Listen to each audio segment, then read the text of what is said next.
Hi friends, basic electronics class में आज हमारा सेकंड क्लास है। तो पहले क्लास में हमने बात किया था इलेक्ट्रॉनिक्स के बारे में, इलेक्ट्रॉनिक्स क्या है और कुछ उसके हिस्ट्री के बारे में बात किया था। लेकिन उसके बाद कुछ सेटअप करने में टाइम लग गया, जिसकी वजह से मैं वीडियो नहीं डाल सका। लेकिन अब के बाद से वीडियो रेगुलरली आया करेगा।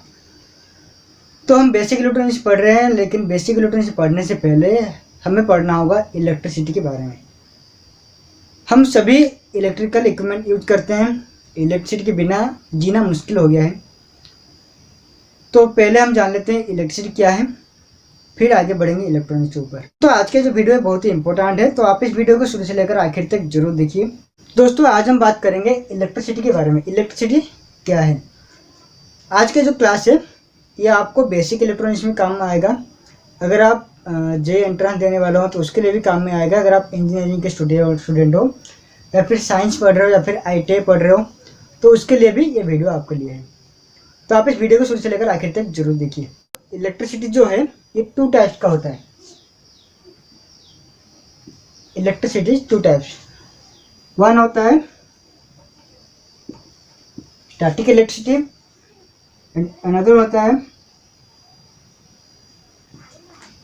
ठीक है दोस्तों। तो हमारा पहला एक हो गया static electricity and current electricity. तो बात कर लेते हैं स्टैटिक इलेक्ट्रिसिटी का। तो स्टैटिक इलेक्ट्रिसिटी क्या है। तो जो स्टैटिक इलेक्ट्रिसिटी है इसका जो चार्ज होता है ये रेस्ट पोजीशन में रहते हैं। लेकिन करंट इलेक्ट्रिसिटी का जो चार्ज होता है ये हमेशा मोशन में रहता है, ठीक है। इसका जो चार्ज होता है ये रेस्ट में रहता है और इसका जो चार्ज होता है ये हमेशा मौसम में रहता है। आपने देखा होगा जब भी मौसम खराब होता है या फिर जब भी बारिश का मौसम आता है तब क्या होता है, आसमान में बहुत ज़ोर से बिजली कड़कने लगता है। वो क्या होता है, वो स्टैटिक इलेक्ट्रिसिटी होता है, ठीक है।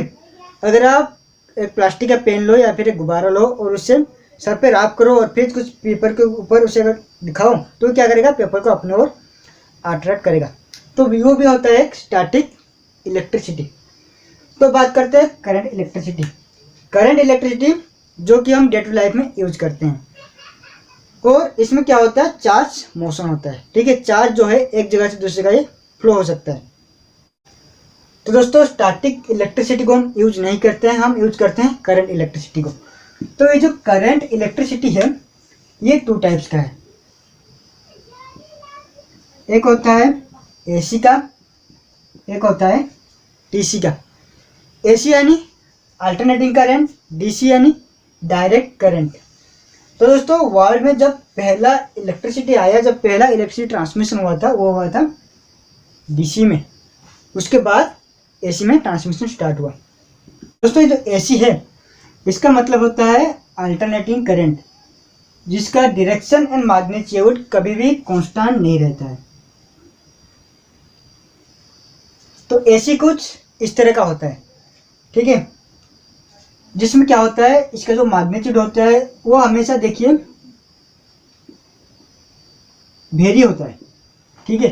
अगर मैं मान लेता हूँ टाइम T1 पर तो मैग्नीट्यूड यहाँ पर है, अगर T2 तो थोड़ा बढ़ जाता है, अगर T3 तो और थोड़ा बढ़ गया। तो इसी हिसाब से क्या होता है, बढ़ता है फिर कम होता है। ये होता है इसका पॉजिटिव में, ये होता है नेगेटिव में। मतलब कि इसका जो एक साइकिल होता है, एक हाफ होता है पॉजिटिव हाफ साइकिल और होता है नेगेटिव हाफ साइकिल। AC जो है इसका जो वैल्यू है ये हमेशा चेंज होता रहता है, कभी भी इसका वैल्यू जो है कांस्टेंट नहीं होता है। और इसका जो पोलैरिटी होता है वो भी हमेशा चेंज होता है। लेकिन DC में क्या होता है, DC का जो डायरेक्शन एंड जो मैग्नीट्यूड है ये हमेशा कांस्टेंट रहता है। अगर ये 5 वोल्ट है तो यहाँ पर भी आपको 5 वोल्ट मिलेगा, यहाँ पर भी आपको 5 वोल्ट और यहाँ पर भी आपको 5 वोल्ट ही मिलेगा। और इसका जो पोलैरिटी है वो भी कांस्टेंट ही रहता है। लेकिन AC में ये कांस्टेंट नहीं रहता है। AC में हर वो चीज़ वेरिएबल होता है, वेरी होता है, इसका जो मैग्नीट्यूड हो या फिर उसका जो डायरेक्शन हो। लेकिन DC में वो नहीं होता है। DC में अगर आप 5 वोल्ट लिए हो तो 5 वोल्ट कांस्टेंट ही रहेगा और इसका जो पोलैरिटी है वो हमेशा कांस्टेंट रहता है। तो ये जो AC है, हम जो घर पर जो इलेक्ट्रिसिटी यूज करते हैं वो होता है AC अल्टरनेटिंग करंट। और इसकी कुछ फ्रीक्वेंसी होता है। और हमारा इंडिया का जो फ्रीक्वेंसी है वो होता है 50 हर्ज, लेकिन बाहर भी कुछ कंट्री है जहाँ पर 60 हर्ज होता है। लेकिन डीसी का फ्रीक्वेंसी जो है वो होता है 0 हर्ज। ठीक है, तो एसी में हमें कुछ फ्रीक्वेंसी मिलता है लेकिन डीसी में फ्रीक्वेंसी 0 मिलता है। तो हमने एसी और डीसी में कुछ बात कर लिया है। तो दोस्तों हम यहाँ पर इलेक्ट्रॉनिक्स पढ़ रहे हैं, हमें एक रोबोट बनाना है, कुछ इलेक्ट्रॉनिक सर्किट बनाना है। तो उसके लिए हम काम में लेते हैं डीसी को, एसी को नहीं लेते हैं। तो जो डीसी सोर्स है यह हमें कहाँ से मिलेगा, वो चाहे एक बैटरी हो या फिर कुछ रेक्टिफायर हो। ठीक है दोस्तों, एक सर्किट डिजाइन करने से पहले हमें 3 चीज़ों पर ध्यान देना होता है। पहला होता है वोल्टेज, करंट एंड पावर। ठीक है, तो यहाँ पर हम डीसी के वोल्टेज, डीसी करंट और डीसी पावर के बारे में बात करने वाले हैं, क्योंकि हम बेसिक इलेक्ट्रॉनिक्स पढ़ रहे हैं और यहाँ पर हमें डीसी की ज़रूरत होता है। तो हमें पहले जानना होगा वोल्टेज क्या है, करंट क्या है और पावर क्या है। तो पहले हम बात कर लेते हैं वोल्टेज की। दूसरा जो वोल्टेज होता है ये इलेक्ट्रिकल का एक फोर्स होता है, इलेक्ट्रिसिटी एक फोर्स होता है जिससे हम बोलते हैं वोल्टेज, और इसे हम पोटेंशियल डिफरेंस भी बोलते हैं।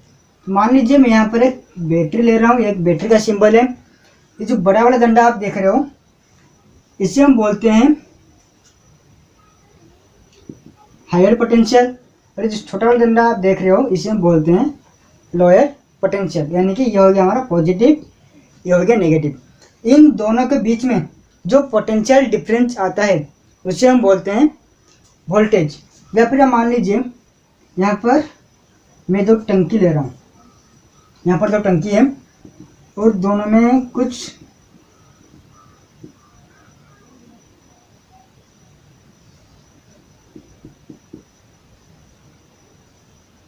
और यहाँ से यहाँ तक मैं एक पाइप जोड़ देता हूँ।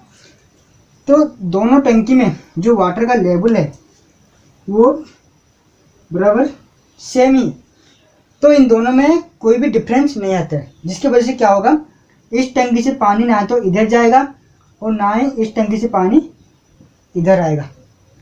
अगर मैं किसी एक टंकी का पानी कम कर दूं तो अभी क्या होता है, इन दोनों का जो डिफरेंस है, इन दोनों में कोई डिफरेंस आ जाता है। तो अभी क्या होगा, इस टंकी से पानी इस टंकी में फ्लो होगा। ठीक है, तो इसी तरह बैटरी में भी एक हायर पोटेंशियल होता है, एक लोअर पोटेंशियल होता है, जिसको हम बोलते हैं पोटेंशियल डिफरेंस और वोल्टेज। तो दोस्तों अब हम बात कर लेते हैं इसके अंदर जो पोटेंशियल डिफरेंस है वो कितना है, हमें कैसे मिलेगा। तो मान लीजिए मैं HP साइड को ले लेता हूँ A, इसको ले लेता हूँ B। तो अगर मुझे इसका पोटेंशियल डिफरेंस जानना होगा तो हम क्या करेंगे, A माइनस बी जितना आएगा उतना हमारा क्या हो गया, पोटेंशियल डिफरेंस। अगर मान लो ये हो गया आपका 5 वोल्ट और ये हो गया आपका 0, तो यहाँ पर हम क्या लिखेंगे, 5 माइनस 0 इक्वल टू, तो इसका जो पोटेंशियल डिफरेंस है वो हो गया 5 वोल्ट। अगर यहाँ पर है 2 वोल्ट तो यहाँ पर क्या होगा, 5 माइनस 2 3 वोल्ट। अगर यहाँ पर -2 है तो क्या होगा, 5 माइनस ऑफ -2 तो कितना होगा, 7 वोल्ट। ठीक है दोस्तों, अगर यहाँ पर 5 वोल्ट हो जाए तो इसका पोटेंशियल डिफरेंस कितना आएगा, 0 आएगा। तो इसी तरह एक पोटेंशियल डिफरेंस निकाला जाता है। दोस्तों अब हम बात करते हैं करंट के बारे में। करंट क्या है और ये कैसे और कहाँ पर फ्लो करता है। दोस्तों जहाँ पर फ्री इलेक्ट्रॉन एक ही डायरेक्शन में फ्लो करता हो उसे हम बोलते हैं करंट। तो करंट कहाँ पर फ्लो करता है, जहाँ पर फ्री इलेक्ट्रॉन और वैलेंसी इलेक्ट्रॉन की संख्या ज़्यादा हो। तो जो फ्री इलेक्ट्रॉन और वैलेंसी इलेक्ट्रॉन की संख्या कहाँ पर ज़्यादा होगा, एक कंडक्टिंग मटेरियल पर, जहाँ पर करंट जो है इजीली फ्लो कर सकता है। तो जो वैलेंसी इलेक्ट्रॉन और जो फ्री इलेक्ट्रॉन क्या होता है, हमें तो पता है इलेक्ट्रॉन, लेकिन ये जो फ्री इलेक्ट्रॉन ये क्या होता है, तो चलिए पहले वो हम जान लेते हैं। फ्री इलेक्ट्रॉन तो जो भी वस्तु है वो सब एटम से बने हुए होते हैं, और एटम के अंदर क्या होता है, एक न्यूक्लियस होता है, और न्यूक्लियस के अंदर क्या होता है, प्रोटॉन और न्यूट्रॉन होता है, और इसके चारों ओर कुछ रिंग्स होते हैं, और रिंग्स में क्या होते हैं, कुछ इलेक्ट्रॉन होते हैं।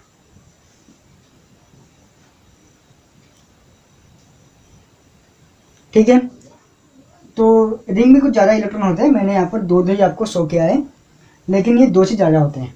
तो जो न्यूक्लियस है, न्यूक्लियस से जो फर्स्ट ऑर्बिट है इसका, तो इसमें से इसका जो डिस्टेंस है वो जितना होगा, तो जो सेकेंड रिंग है उसका डिस्टेंस उससे ज़्यादा होगा। तो क्या होगा, यहाँ पर जो न्यूक्लियस है उसका चार्ज क्या होता है, पॉजिटिव चार्ज, लेकिन इलेक्ट्रॉन क्या होता है, ये होता है नेगेटिव चार्ज। तो क्या होगा, इलेक्ट्रॉन जो है इसके ओर अट्रैक्ट होगा, क्योंकि हमें पता है पॉजिटिव नेगेटिव को अट्रैक्ट करता है, मतलब कि इनके अंदर जो अट्रैक्शन का जो पावर है, जो एनर्जी है वो ज़्यादा होगा। अगर हम सेकेंड रिंग में जाए तो इसका जो डिस्टेंस है वो बहुत ही ज़्यादा होगा, जिसकी वजह से क्या होगा, इसका जो अट्रैक्शन का जो पावर है वो कम हो जाएगा। अगर हम थर्ड बैंड में जाए तो इसके अंदर भी जो अट्रैक्शन का जो पावर है वो भी बढ़ जाएगा। तो इसी तरह लास्ट में एक ऑर्बिट आएगा जहाँ पर इसका जो अट्रैक्शन का जो पावर होगा वो बहुत ही कम हो जाएगा या फिर जीरो हो जाएगा। तो यहाँ पर जो इलेक्ट्रॉन होगा वो इलेक्ट्रॉन फ्रीली मूव कर सकता है, और इसी इलेक्ट्रॉन को हम बोलते हैं वैलेंसी इलेक्ट्रॉन और फ्री इलेक्ट्रॉन। तो यही इलेक्ट्रॉन जिस वस्तु में ज़्यादा परिमाण में होता है उसे हम बोलते हैं गुड कंडक्टर। तो अगर मैं कॉपर का वायर लेता हूँ, क्योंकि हमें पता है कॉपर जो है वो गुड कंडक्टिविटी है इलेक्ट्रिसिटी के लिए, तो अगर मैं 1 ग्राम कॉपर लेता हूँ, 1 ग्राम कॉपर लेता हूँ, तो इसके अंदर कितना इलेक्ट्रॉन होगा, इसके अंदर होता है 6.023 इंटू 10⁻23 नंबर्स ऑफ इलेक्ट्रॉन। अगर हम 1 ग्राम कॉपर लेते हैं तो उसके अंदर हमें 6.023 इंटू 10⁻23 का इलेक्ट्रॉन हमें मिलेगा। तो ये तो बहुत ही ज़्यादा इलेक्ट्रॉन है। अगर हम 1 ग्राम से ज़्यादा लेते हैं तो हमें और भी ज़्यादा इलेक्ट्रॉन मिलेंगे। ठीक है दोस्तों, यहाँ पर मैंने कंडक्टर लिया हुआ है, और कंडक्टर अंदर क्या होता है, कुछ इलेक्ट्रॉन होता है। इसके अंदर बहुत सारे इलेक्ट्रॉन होते हैं, लेकिन मैं यहाँ पर आपको 3 शो कर रहा हूँ समझाने के लिए। और ये इलेक्ट्रॉन होता है ये फ्री इलेक्ट्रॉन होता है, जो कि अपने मनचाहे डायरेक्शन में ये मूव करते होते हैं, अपने मनचाहे डायरेक्शन में। ठीक है, अगर ये एक ही डायरेक्शन में मूव करें तो यहाँ पर करंट फ्लो हो सकता है। ठीक है, तो ये जो इलेक्ट्रॉन है ये एक ही डायरेक्शन में कब मूव करेंगे, जब यहाँ पर कुछ एक्सटर्नल फोर्स आएगा जो कि इन्हें एक ही डायरेक्शन में मूव करवा सके, तभी जाके ये एक ही डायरेक्शन में मूव करेंगे। तो उसके लिए हमें क्या करना होगा, मैं यहाँ पर एक बैटरी को कनेक्ट कर देता हूँ।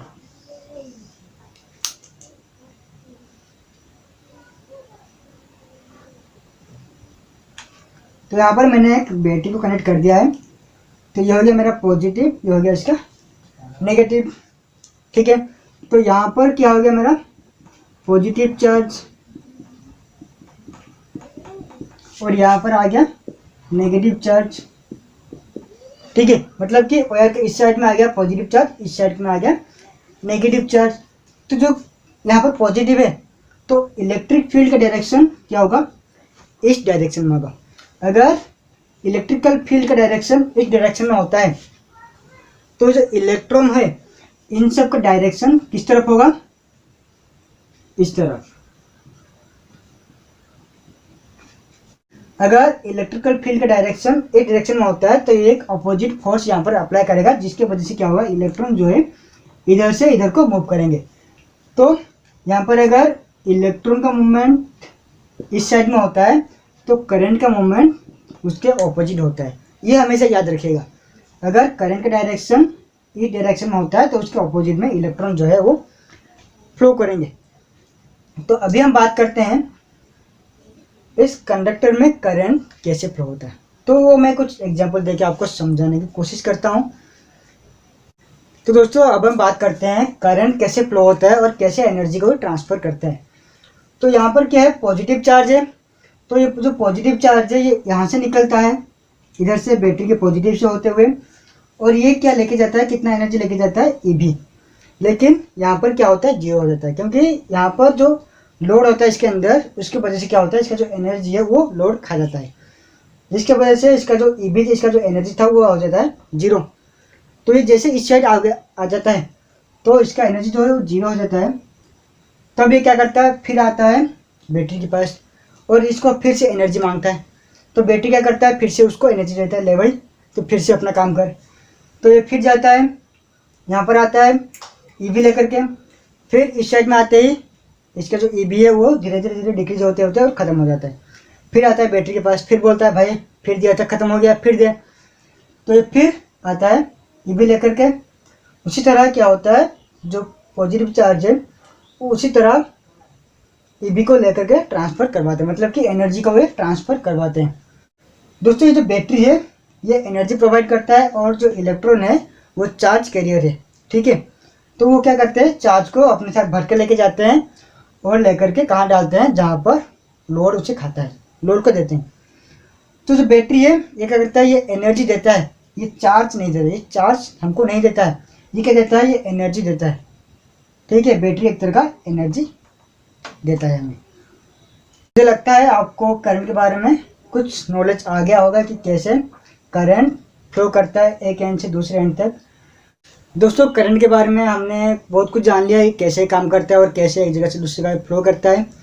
तो अभी इसके बारे में और एक पॉइंट जानते हैं जो कि हमें आगे सर्किट बनाने में काम आएगा और कुछ इंटरव्यू वगैरह में या फिर कुछ ऑब्जेक्ट टाइप क्वेश्चन में भी आता है। तो अगर मान लीजिए यहाँ पर करंट आ रहा है 3 एम्पियर और यहाँ से भी करंट आ रहा है 1 एम्पियर, तो इधर से कितना करंट जाएगा, तो ये कितना हो गया, 3 + 1 = हो गया कितना, 4 एम्पियर।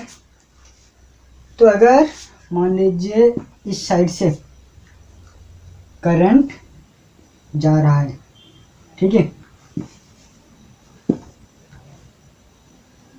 इधर से आ रहा है 3 एम्पियर और इधर से जा रहा है 1 एम्पियर, तो 3 - 1 कितना रह गया, 2। तो इधर से जाएगा कितना, 2।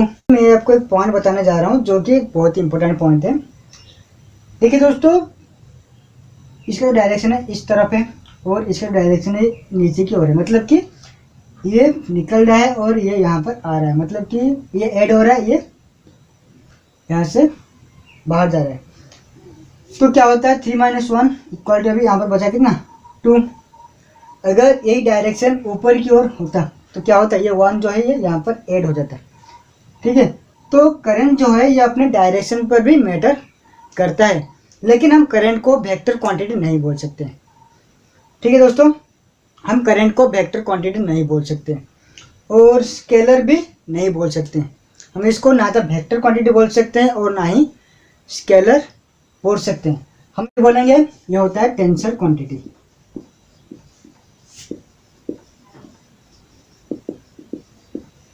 तो करंट क्या होता है, टेंसर क्वांटिटी, ना तो स्केलर होता है और ना तो वेक्टर होता है। और हाँ, अगर आपके पास जो क्वेश्चन होगा उसमें अगर टेंसर का ऑप्शन नहीं हो या फिर वहाँ पर आपको मिलता है क्या, स्केलर और वेक्टर, तो इन दोनों में से आप स्केलर को ही टिक कीजिए, क्योंकि करंट स्केलर भी हो सकता है। लेकिन अगर आपके पास टेंसर है तो आप टेंसर ही टिक कीजिए, क्योंकि अगर आपके पास टेंसर का ऑप्शन दिया हुआ है तो वहाँ पर स्केलर और वेक्टर नहीं होगा, वहाँ पर ही होगा टेंसर क्वांटिटी, ठीक है। तो करंट जो है इसे हम बोलते हैं टेंसर क्वांटिटी। अगर इसके बारे में पूरी तरह जानकारी आपको चाहिए तो आप मुझे कमेंट कर सकते हैं, मैं उसके ऊपर जरूर एक वीडियो बनाऊंगा। अगर इसके ऊपर वीडियो बनाता हूँ तो वीडियो जो है बहुत ही लंबा हो जाएगा।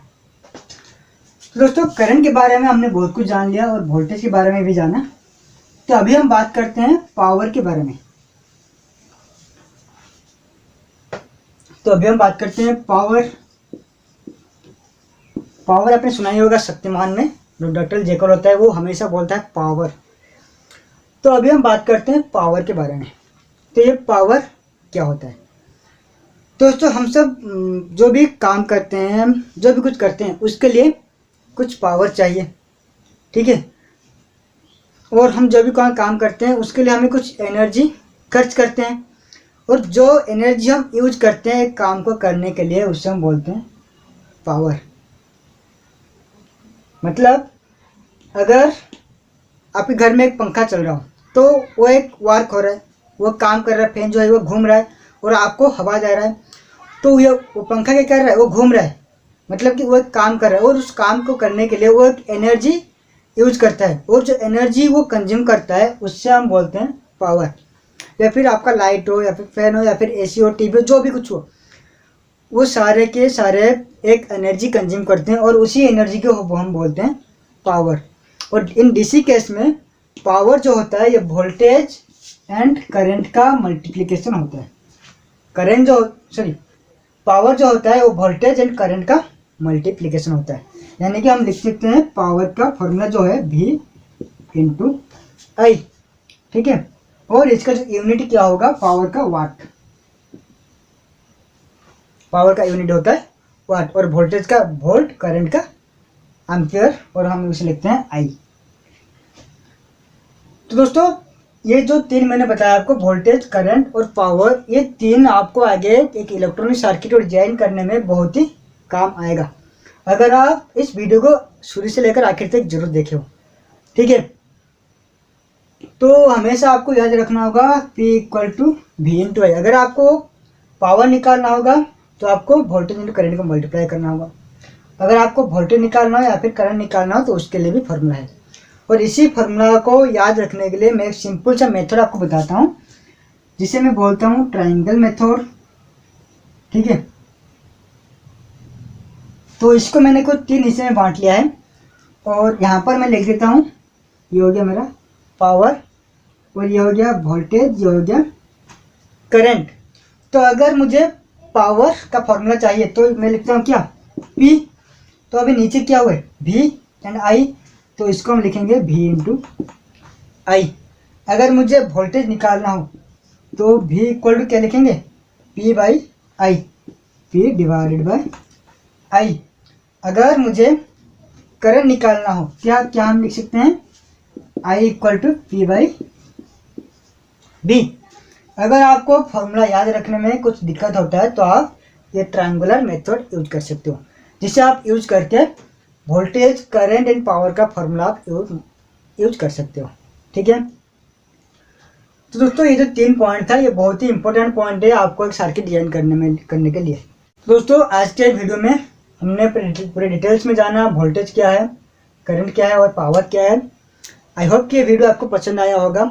अगर आपको वीडियो पसंद आया हो तो एक लाइक कीजिए, और अगर वीडियो में कुछ प्रॉब्लम होता है तो आप मुझे कमेंट कीजिए, या फिर आपको कुछ डाउट होता है तो आप मुझे कमेंट कीजिए, मैं ज़रूर उसको रिप्लाई आपको दूंगा, ठीक है दोस्तों।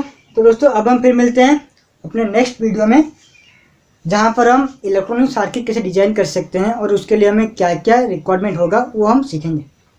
तो आज का क्लास बस इतना ही, और फिर मिलते हैं नए क्लास में एक नए टॉपिक के साथ।